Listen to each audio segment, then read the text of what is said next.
Alright, so let's plug in 2 plus h in for x.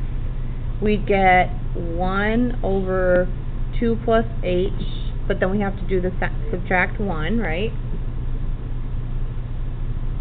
So wouldn't that be 1 over 1 plus h?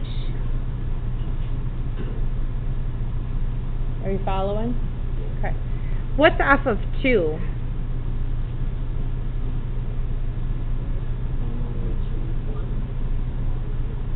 One over 1 or 1. Yeah. Okay, so now this is going to involve a fraction, so we're going to have to do some work with common denominators. Are you doing okay over there? I'm just seeing what you plug into the top one. How about you plug in 2 for the bottom one?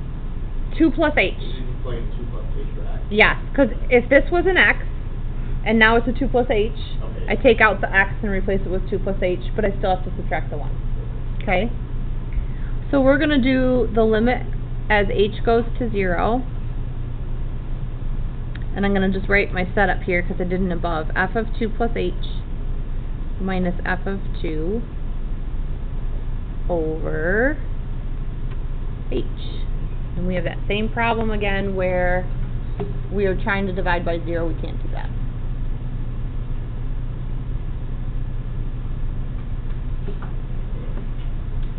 Alright, let's write it down. So f of 2 plus h is 1 over 1 plus h.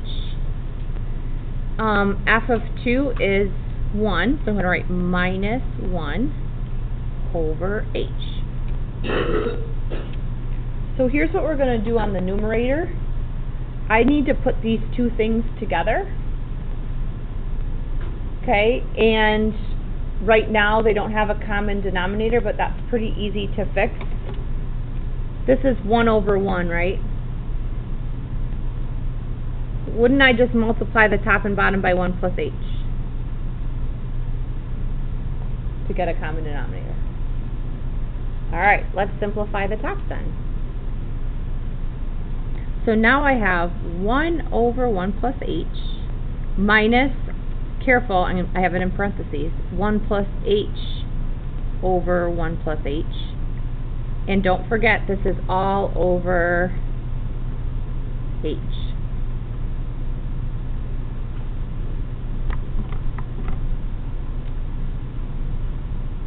Right now, let's just ignore this bottom here. Can you guys add these fractions or subtract those fractions? Don't forget this. Tell me what you're going to get. 1 minus 1 minus h, because I have to distribute the negative. Okay? So I'm left with then negative h over 1 plus h. When I divide by h, what's that the same as multiplying by? So isn't this the same then as times 1 over h? Okay, so I'll pause and let you get that. So this is the top simplified, and instead of dividing by h, I wrote it as times 1 over h. Can anybody see what you can do now?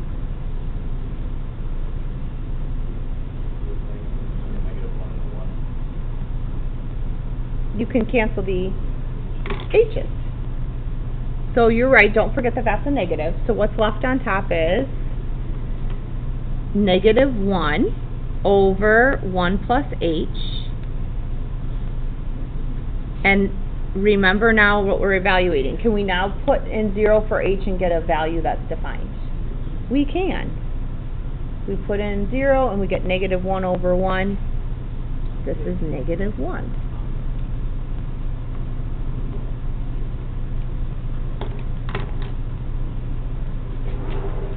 Okay, so as you're thinking, marinating on that.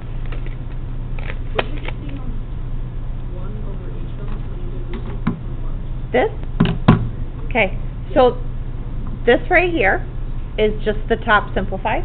Yeah. But we were dividing by h. Dividing by h is the same as multiplying by 1 over h. Yeah. Okay?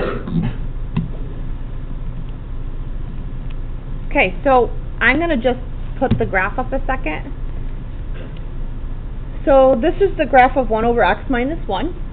And then if I were to trace at x equals 2 a second, so at x equals 2, if I were to draw that tangent line, do you see how it could go down? Okay. And I could even zoom in on that spot if I wanted to. What did I just do? No, That's not. maybe that. Let's zoom back out. I don't like that. Did I zoom out? Did I? Okay, let's do zoom 6. So we're back to standard. Okay. I'm going to just look at like 0 to 10 so we can see a little bit. Alright, so there's a little bit nicer picture of where we're looking. So if I were to draw that tangent line there. Okay, now, there's so much more that we do with this, but just to give you an idea, and you don't have to write this down, this is the slope of the tangent line, correct?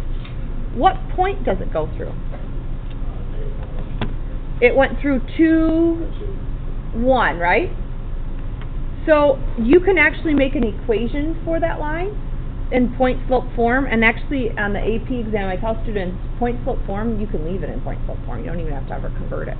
Y minus 1 equals slope, so y minus 1 equals negative 1 times x minus 2. And I'm going to put that in my calculator, and you're going to see that's going to graph the tangent line for me. Except I got to move that 1 to the other side, right?